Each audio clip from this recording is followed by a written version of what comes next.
은혜 주실 기록된 하나님 말씀, 누가복음입니다.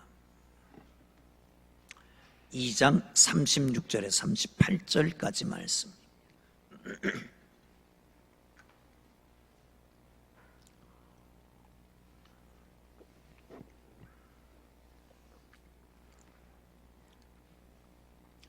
다 찾으셨으면 우리 함께 읽겠습니다. 시작.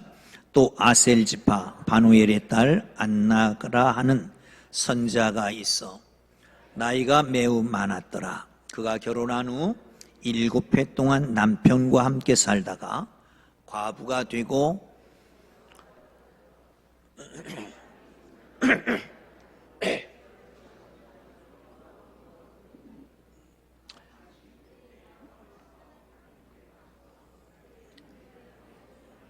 예루살렘의 속량을 바라는 모든 사람에게 그에 대하여 말하니라. 아멘. 할렐루야. 대림절 세 번째 주일입니다.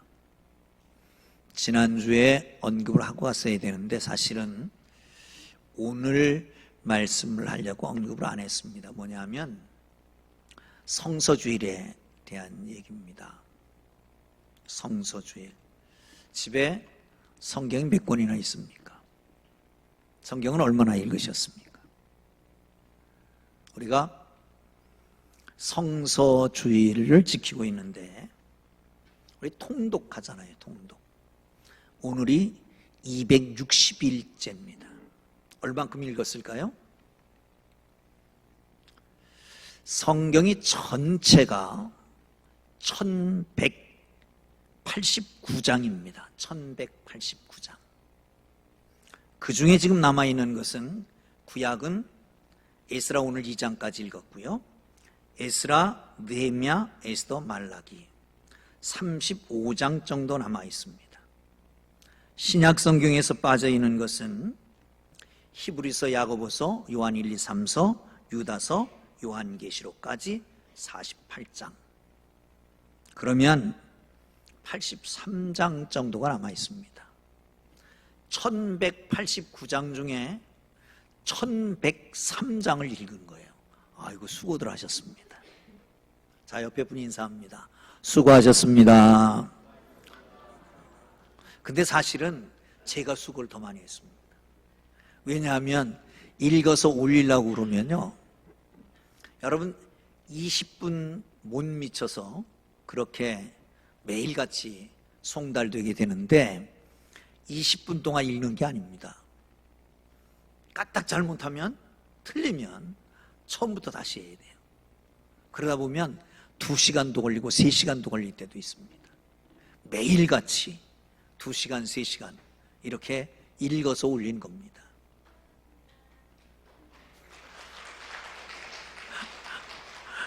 인사받으려고 한 게 아니고, 아니 이렇게 성경을 읽는 동안 참 은혜가 됐습니다. 다른 생각 안 하고 2시간, 3시간 동안 성경을 그렇게 매일같이 읽었다라고 하는 게 내가 생각해도 내가 기특하다 하는 생각이 듭니다.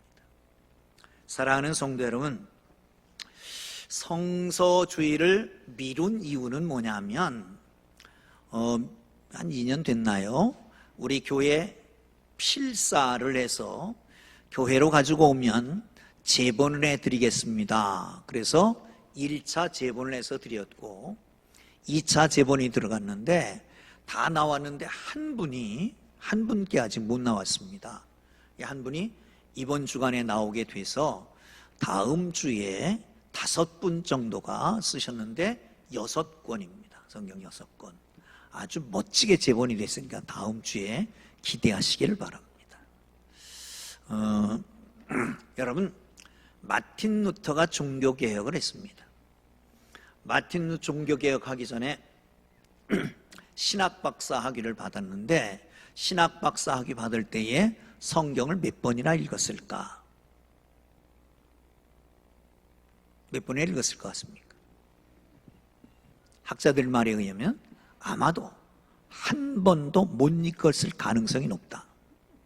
왜냐하면 귀하기 때문에, 고가이기 때문에, 고가이고 귀하기 때문에 성경을 아무 데서나 구할 수 있는 게 아니었습니다. 당시에 종교개혁하기 전이니까 성당이 하나 정도 있을까 말까, 그리고 수도원에 있을까 말까 할 정도였습니다. 그러니 그걸 쉽게 볼 수가 있는 게 아니었습니다.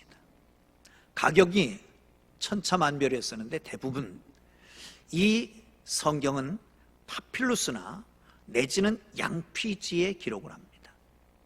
인쇄술이 발달되지 않았을 때니까요. 양의 껍데기, 그걸 가지고 가공을 합니다. 그런데 A4 용지 한 장 정도 분량이 15,000원 정도가 됐답니다. 그런데 이 양을 한 마리 잡으면 한 7페이지 정도의 분량이 나온다고 그래요. 성경 전체는 2000에서 2100페이지 정도가 됩니다. 그러면 딱 계산하면 300마리 정도를 잡아야 됩니다. 300마리 잡는 것도 문제지만 그것을 가공해서 양피지로 만드는 과정이 1년 정도 걸립니다. 거기를 써가는 사람이 잘 숙달된 성경을 쓸 수 있는 능력 있는 사람이 쓰게 되는데 그게 1년이 걸립니다. 그렇기 때문에 이 성경이 자그마치 5억 원 정도가 된답니다. 5억 원. 그런 걸 지금 우리는 그냥 집에 여러 권을 가지고 있습니다. 그런가 하면 앱을 깔아가지고 그냥 휴대폰에서도 태블릿 PC에서도 듣기도 하고 보기도 합니다.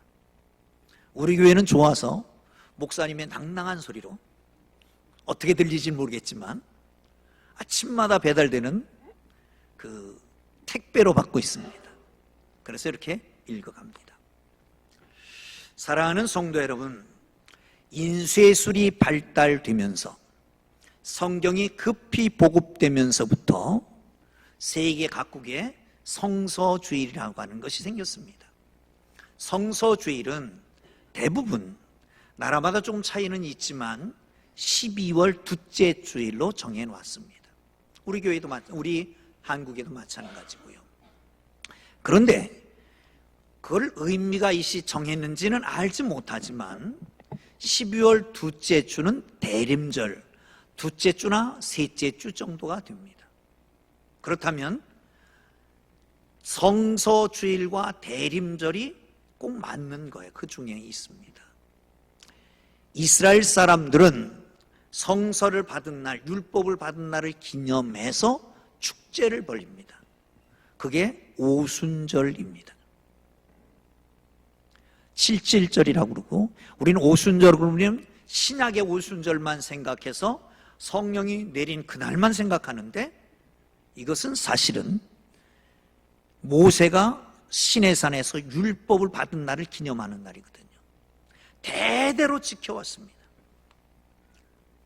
우리 신약에서는 예수 그리스도가 말씀이셨고 그 말씀이 육신이 되어서 우리 가운데 오셨습니다. 그분이 말씀을 하신 것을, 말씀을 묶어서 만든 것이 성경 말씀이잖아요. 그렇다면 어쩌면 대림절과 성서주일은 같이 있어야 맞는 것이다 생각이 됩니다. 그 이재민 신부라고 하는 분이 인생 낱말 사전이라고 하는 책에 대림에 대해서 이렇게 얘기합니다. 기다림 자체로 의미가 있다. 우리가 예수님을 기다리는 것은 기차나 버스를 기다리는 것과 같지 않다. 버스와 기차를 기다리는 것은 아직 오지 않았기 때문에 기다리는 거지만, 사람을 기다리는 것은 기다리는 그 순간부터 그 사람이 우리의 마음속에 있게 된다. 이런 맥락에서 예수님을 기다리는 대림절이라고 하는 것은 대림절이 다 끝난 다음에 예수님이 오시는 게 아니라 대림하는, 기다리는 중에 우리 마음속에 이미 예수 그리스도께서 오시고 성탄에 그분이 탄생하시는 것이다라고 하는 것이죠.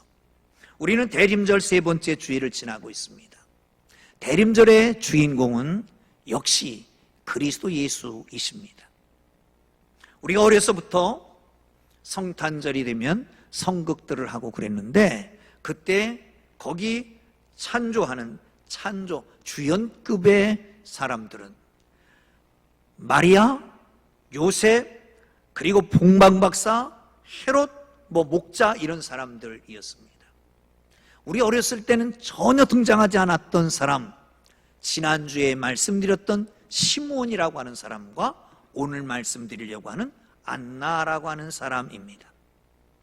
그런데 어쩌면 처음 성탄절을 가장 의미 있게, 가장 행복하게, 가장 놀랍게 받은 사람들이 바로 이 두 사람입니다. 성경이 이 사람을 가리켜서 예루살렘의 속량을 기다리는 사람에게 이 모든 것을 선포한 사람이다 라고 말씀합니다. 사실은 이 사람도 예루살렘의 속량을 기다리고 있었던 거죠. 속량이라고 하는 것은 뭐냐? 돈을 주고 노예를 사서 양민, 평민이 되게 한다는 것. 우리 조선시에도 있었던 겁니다. 로마에서는 마찬가지고요. 노예를 경매로 사서 그날 자유롭게 해주는 것, 이게 바로 속량이라고 하는 겁니다. 그렇습니다.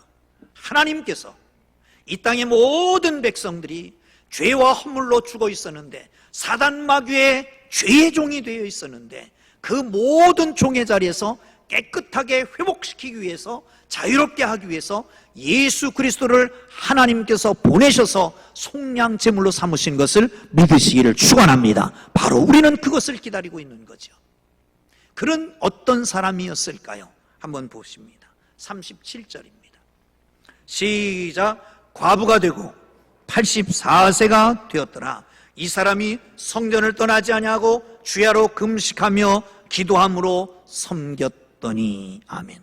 안나는 과부가 돼서 84세가 되었습니다.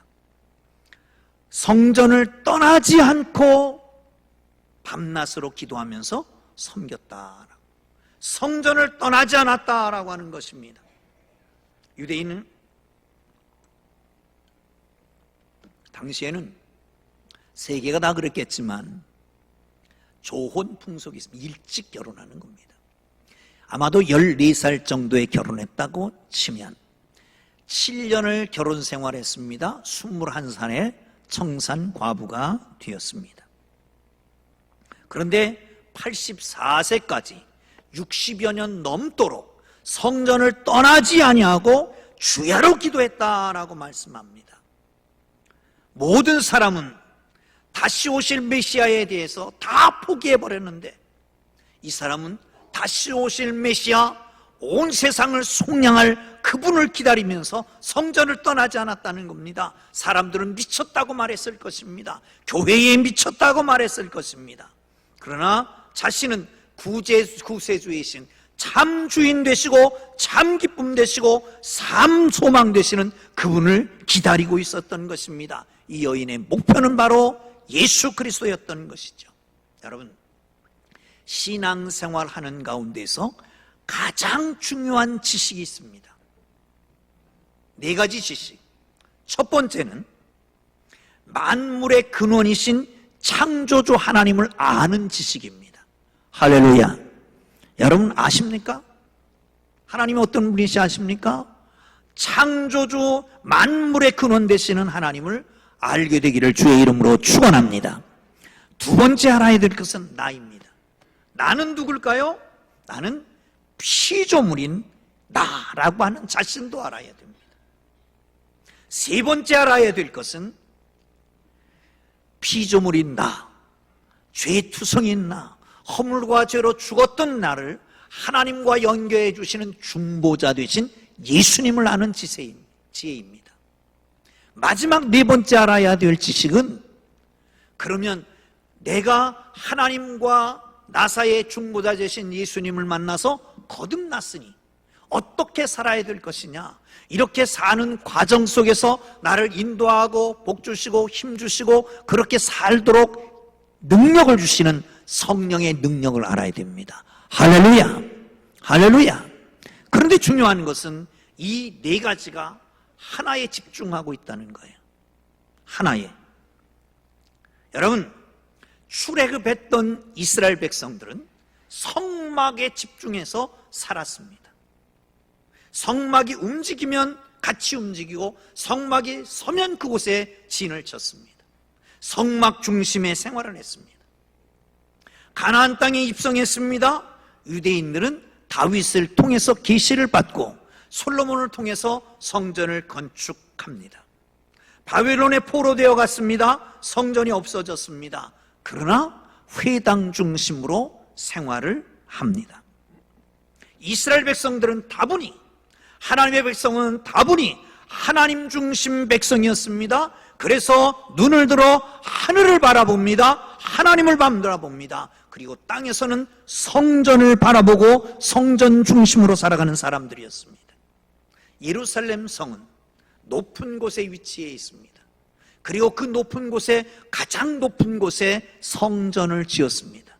어디서든지 거기를 바라볼 수 있는 것이었습니다. 다니엘을 아십니까? 포로되어 잡혀갔습니다. 여차여차해서 출세했습니다.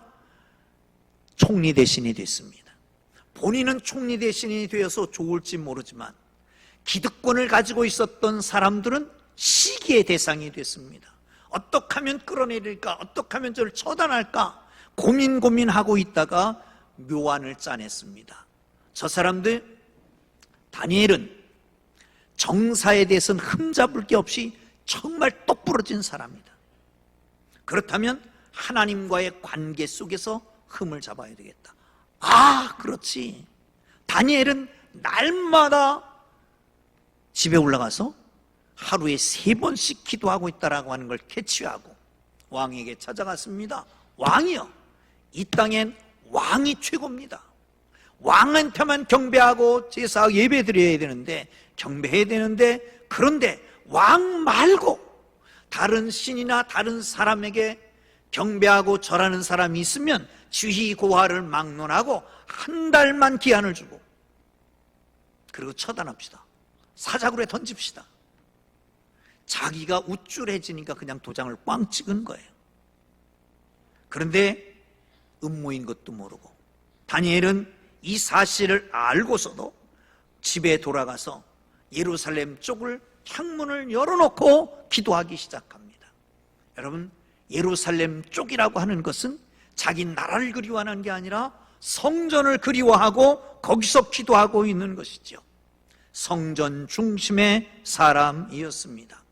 사자굴에 던져졌습니다. 천사가 그를 보호했습니다. 이 일을 통해서 왕은 온 천하에 하나님의 살아계심과 영원히 변치 않은 권세가 무궁하신 하나님을 선포하게 되잖아요.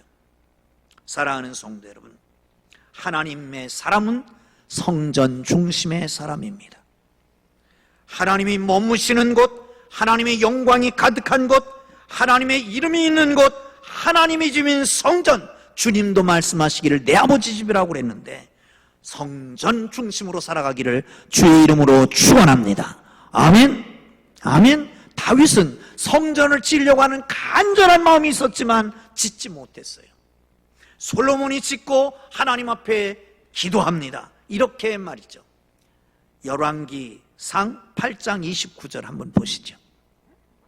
열왕기상 8장 29절 안 띄워집니까? 시작. 주께서 전에 말씀하시기를 내 이름이 거기 있으랴 하신 곳 이 성전을 향하여 주의 눈이 주야로 보시오며 주의 종이 이곳을 향하여 비는 기도를 들으시옵소서. 주께서 눈이 여기 계시고 마음이 여기 계시고 하나님이 늘 보시는 곳 이곳을 향해서 기도하면 하나님이 들어 주옵소서. 할렐루야. 할렐루야. 하나님의 성전은 하나님의 눈이 있는 곳입니다. 마음이 있는 곳입니다. 이곳에서 기도하면 하나님께서 응답하시는 걸 믿으시기를 축원합니다. 할렐루야. 광암교회라고 하는 교회에 어떤 성도가 있었습니다.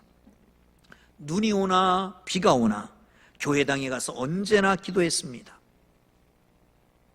몸이 불편했습니다. 그럼에도 몸을 끌고 교회당에 갔습니다. 어느 날 임종할 때가 됐는데 갑자기 7색깔 무지개가 그 집으로 쫙 비친 거예요. 비도 안 왔는데. 주위의 사람들이, 미쳤다고 하던 사람들이, 아, 하나님은 계시구나. 아, 천국이 있구나. 저 사람 그렇게 날마다 교회에서 기도하더니 하늘나라 간 게 맞다. 할렐루야. 할렐루야. 할렐루야. 사랑하는 성도 여러분, 말세가 되면 사랑이 식어집니다. 말세가 되면 신앙생활 중심이 흔들립니다. 코로나 이후에 텔레비전 예배 드리는 것 허용했더니 교회를 잘 안 나옵니다. 방송 설교 듣기를 좋아합니다. 아닙니다. 성전 중심으로 예배와 기도, 봉사와 전도, 충성, 구제가 이루어져야 합니다. 교회의 중심이었던, 성전 중심이었던 안나는 예수님을 만났습니다. 그를 품에 안았습니다. 그리고 예루살렘에 속량을 기다리는 사람들에게 예수님에 대해서 선포하는 이 놀라운 축복과 영광을 받게 됩니다. 사랑하는 성도 여러분, 다시 한번 다짐하시죠. 교회 중심으로 신앙생활하자. 할렐루야. 옆에 사람 봅니다. 옆에 사람. 그리고 인사합니다. 교회 중심으로 신앙생활해야 됩니다. 시작. 교회 중심으로 신앙생활해야 됩니다. 아멘. 할렐루야. 자, 37절 다시 한번 보겠습니다. 시작. 과부가 되고 84세가 되었더라. 이 사람이 성전을 떠나지 아니하고 주야로 금식하고 기도함으로 섬기더니. 아멘. 안나. 여러분, 안나와 한나가 다른 사람일까요? 같은 사람일까요? 사실 한나라고 하는 히브리어를 헬라어로 이렇게 음가로 이렇게 읽은 게 안나입니다. 같은 거예요. 같은 겁니다. 사랑하는 성도 여러분, 그 뜻은 은혜라고 하는 뜻입니다. 여러분, 근데 생각해 보세요. 정말 박복한 사람이에요. 14살에 결혼해서 7년 동안 함께 살고 청산 과부가 됐어요. 세상 사람들은 말하기를 어떻게 말했을까요? 참 복도 없다. 그래 말했을 거 아니에요. 그런데 이름은 은혜입니다. 본인은 얼마나 갈등했을까요? 번뇌했을까요? 그래서 하나님 앞에 나갔을지 모릅니다. 처음에는 신세 한탄하고 원망을 풀어달라고 하나님 앞에 기도했을지 모릅니다. 그런데 점차 깨달음이 왔겠지요. 지금은 고통이지만, 지금은 아픔이지만, 지금은 외롭지만, 지금은 암담하지만 언젠가 이 모든 것이 지나갈 것이다. 언젠가 회복될 것이다. 연단한 후에는 정금같이 나올 것이다. 합력하여 선을 이룰 것이다. 늘 하나님 앞에 주야로 기도하게 됐습니다. 사랑하는 성도 여러분, 주야 기도하는 것 중요합니다. 주야로 기도하는 겁니다. 주야로. 언약을 믿고 약속을 믿고 아침 저녁으로 기도하는 거예요.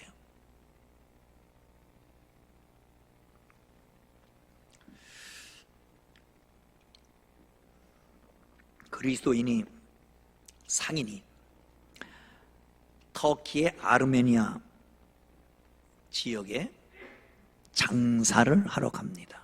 뭘 팔러 가는 거예요. 그런데 광야를 지나야 되는데 이 광야에는 언제나 도적대가 있었습니다. 대상들을 노리는 도적대. 딱 출발하는 걸 보고 덮치자. 언제쯤 덮칠까? 그래, 오늘 밤 해가 뉘엿뉘엿 넘어가고 깜깜해지면 덮치자.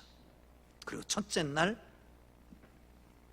그들이 야영하고 있는 곳에 덮치려고 때를 물고 확 들어갔는데 높은 담이 서 있는 거예요. 아, 이상하다. 여기 전에는 담이 없었는데. 그리고 뒤로 물러섰습니다. 다음 날 다시 덮치려고 옮겨갔겠지요. 다시 덮치려고 하는데 또 큰 담이 있는 거예요. 그래서 실패하고 말았습니다. 어떻게 할까 고민하다가 한 번 더 해보자. 3, 4번이다. 그리고 그 다음 날 덮치려고 탁 갔는데 또 벽이 있는 거예요. 그런데 정말 조그만 길이 있어서 혼자 기어들어갔습니다. 그리고 상인한테 물었습니다. 여보, 비밀을 얘기해주면 당신 죽이지 않고 당신을 보호하겠다. 무슨 비밀이냐? 벌벌 떨면서 했겠죠. 우리는 당신이 출발할 때부터 쫓아왔다. 기회를 엿보아서 덮치고 당신들을 해하고 모든 것을 약탈하려고 했다. 그런데 첫째 날 보니까 큰 담이 있었어. 둘째 날도 담이 있었어. 지금도 담이 있었는데 조그만 구멍이 있어서 그랬는데 비결을 좀 가르쳐달라. 그러면 죽이지 않고 너를 보호하겠다. 아니, 나는 담을 친 적이 없다. 어떻게 그렇게 담을 금방 치겠느냐. 단 아침 저녁으로 하나님 앞에 기도할 따름이었다. 아침 저녁 나와 함께하는 모든 것들을 하나님께 맡기고 기도했을 뿐이다. 하나님, 악에서부터 나와 이 모든 것들을 지켜달라고 기도했을 뿐이다. 그랬더니 오늘 이렇게 됐다. 주야 기도는 힘이 있습니다. 아침 저녁으로 하나님의 전에 나와서 기도하는 기도는 더욱 힘이 있습니다. 사랑하는 성도 여러분, 안나가 아기 예수를 만나게 할 수 있었던 것은 그가 주야로 기도했기 때문인 것을 믿으시기를 축원합니다. 여러분, 그래서 새벽에 목숨 걸어야 됩니다. 기도는 해도 되고 안 해도 되는 게 아닙니다. 성공한 사람, 크리스찬으로 성공한 사람 뒤에는 꼭 기도했던 흔적이 있습니다. 아침 저녁 기도하는 것입니다. 초대교회의 그리스도인들은 여자들과 예수의 어머니와 그리고 마리아 그리고 예수의 동생들 모두 다 함께 모여서 기도에 전혀 힘쓰다가 성령의 충만함을 받습니다. 바울은 말합니다. 쉬지 말고 기도하라. 안나는 주야로 하나님 앞에 기도합니다. 주야로 기도한다는 것은 아침에 기도하고 저녁에 기도하는 것뿐만 아니라 시작과 끝을 하나님께 맡기는 겁니다. 하루를 맡기는 것입니다. 아니, 일생을 맡기는 겁니다. 사랑하는 성도 여러분, 하나님께 맡기기를 주의 이름으로 축원합니다. 아멘. 여러분, 지금부터 기도해도 주님 만날 때까지 기도할 시간이 얼마나 될까요? 주님 만날 때까지 시간이 얼마나 될까요? 에녹은 평생 동안 주님과 동행하다가 죽음을 보지 않고 하나님 나라에 가셨다고 그럽니다. 우리 새벽 기도에 정말 본받아야 될 두 분이 새벽 기도를 나오십니다. 우리 교회 신자들은 물론 본받아야 할 분이고요. 그런데 한 분은 머리가 하얀 분이에요. 목사님이십니다.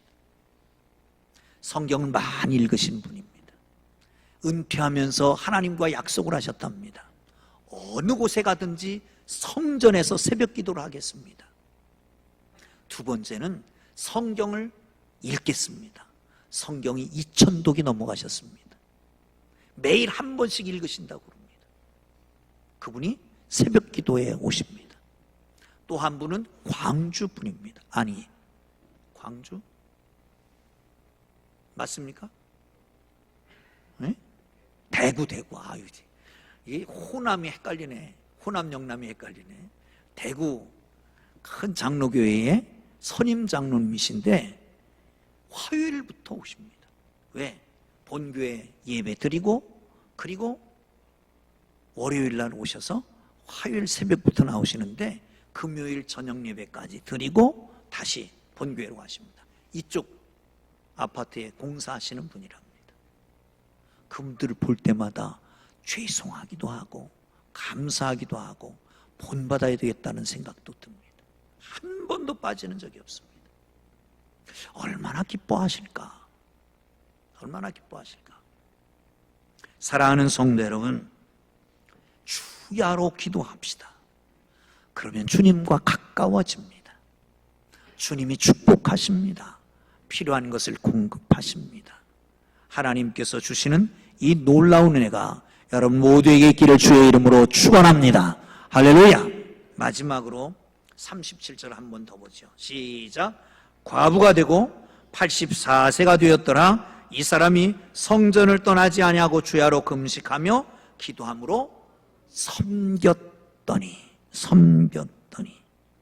나이가 매우 많았습니다. 84세면 당시에 정말 장수한 분입니다. 그런데 성전을 떠나지 않고 기도하고 섬겼더라. 나이가 많으면 섬김을 받으려고 해야 마땅합니다. 그런데 섬겼습니다. 결혼 전에도 섬겼고 결혼하고 나서 섬겼고 이제 나이 많은데도 섬겼습니다. 사랑하는 성도 여러분, 제자의 길을 가는 것은 섬김의 길입니다. 아멘. 예수님은 그렇게 말씀합니다. 나는 섬김을 받으려 온 게 아니라 섬기려 하고 내 목숨을 많은 사람의 대속물로 주려 합니다. 사랑하는 성도 여러분, 섬김을 받으려고 하는 것은 예수님의 제자가 아닙니다. 문제는 예수님의 제자인데 그런데 우리 속에 지배의 욕구가 있는 거예요. 프로이드의 제자였던 아둘러 그리고 니체는 인간 존재의 본질이 권력을 지향하는 욕구다라고 말합니다. 권력, 지배 이거죠. 모든 관계는 이 지배욕 때문에 깨어지고 틀어지는 겁니다. 부부관계, 고부간 갈등, 직장에서의 문제, 교회에서의 문제도. 특별히 교회는 위아래가 없습니다. 위아래가 없어요. 질서가 없는 거예요. 그래서 다 섬김받으려고 하고 섬기려고 하지 아니 우리 말고 저쪽 딴 교회 저쪽 딴 데 그런 사람들이 있어요. 사랑하는 성도 여러분, 우리나라는 특별히 더 그렇습니다. 인간의 깊은 곳에 있는 이 지배의 욕구, 거기다가 우리를 오랫동안 지배해왔던 유교의 역기능적 요소가 계급을 만들고 차등을 만듭니다. 방도 위아래가 있고, 그런가 하면 나라고 하는 것도 부를 때도 나, 저, 짐, 제가, 불초, 소생, 졸자 이렇게도 부르잖아요. 우리의 육체에도 우리 육체에 제일 존귀한 것은 존두사상 머리입니다. 제일 하찮은 것은 발가락입니다. 근데 여러분 발가락 아파 보셨습니까? 발가락만큼 중요한 게 없더라고요. 왜 그렇게 차등을 두냐 말이죠. 좌쪽은 다 안 좋은 거라고 생각하기도 하고, 그러면 자리를 없애면 되지 않느냐. 그런데 공동체를 유지하려면 자리도 필요합니다. 그런데 교회의 자리는 어느 자리든지 섬기는 자리지 섬김을 받는 자리가 아닌 것이지요. 예수님이 답답하셨습니다. 얼만큼 답답하셨을까요? 3년 동안 가르쳐놨던 제자들도, 늘 먹고 마시고 함께 자고 신이 보여주던 제자들도 이제 마지막 예루살렘에 올라가서 십자가를 지러 가는데, 그런데도 자리 다툼을 하고 있었습니다. 누가 으뜸이 되느냐? 누가 높아지느냐? 아니 뭘 판단해요. 누구는 왜 안 하고 누구는 왜 안 하고 그런 소리 하지 말아요. 그냥 내가 하면 되지. 내가 하면 되지. 제가 처음에 교회에 와서 어떤 분한테 그랬습니다. 이게 뭐지? 그거요, 커피 떨어진 건데요. 제가 이게 뭐지 그러는 거는 커피 떨어진 거 몰라서 그랬을까요? 이거 좀 닦으면 좋겠다 그런 얘기지. 근데 이제는 그렇게 안 합니다. 이게 뭐지? 하지 않고 내가 닦습니다. 사랑하는 성도 여러분, 예수님이 제자를 데리고 가면서 그렇게 말씀합니다. 이르시되 이방인의 집권자들이 그들의 임의로 주관하고 그 고관들이 그들에게 권세를 부리는 줄을 너희가 알거니와 너희 중에는 그렇지 아니하니 너희 중에 크고자 하는 자는 너희를 섬기는 자가 되어야 하리라. 으뜸이 되고자 하는 자는 종이 되어야 하리라. 철저하게 섬김의 리더십을 가르쳐주고 계셨던 거죠. 섬기는 사람이 복이 있는 사람입니다. 섬기는 사람이 예수님과 가까워진 사람입니다. 섬기는 사람이 예수 믿는 사람입니다. 섬기는 사람이 하나님의 자녀된 사람이고 하나님의 제자된 사람이고 바로 섬기는 사람입니다. 섬기는 사람이 많아야 불평불만이 없습니다. 섬기는 사람만 있어야 누구는 어떻고 누구는 어떻다고 판단하지 않습니다. 섬기는 사람이 있어야 그것이 천국이 되는 겁니다. 아멘. 할렐루야. 할렐루야. 한 가지 얘기를 하고 마치려고 합니다.